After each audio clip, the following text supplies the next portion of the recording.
On today's episode of Southern Hillbillies in an Ice Storm, I'm working on getting another stall opened up for these guys. They can get in on this side, but I'm going to make it where they can get in on the other side. Look at the ice on this gate.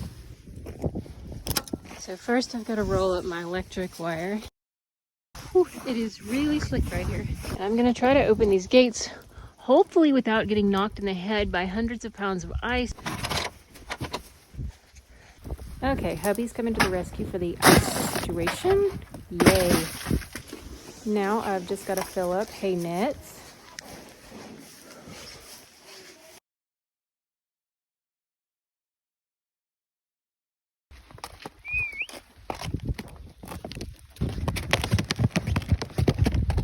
Come on.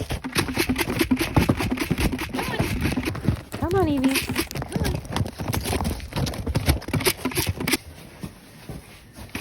Good boy. She's like, I don't know. I've never been in this stall before. Come on. Okay, so at least two of them know how to get in.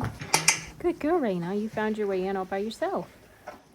Sham says this is like having Starbucks on every corner. So these three guys know how to get in, and Jesse's thinking about coming. The next thing I have is taking nets out to the front field and putting a blanket on another horse. And it just barely fits her. But at least she's cozy. There's just a low-key redneck party going on in field 2. Checking the hay house in field 2. I got the net off of it. That's convenient. Now you can just pig out on all you want, huh?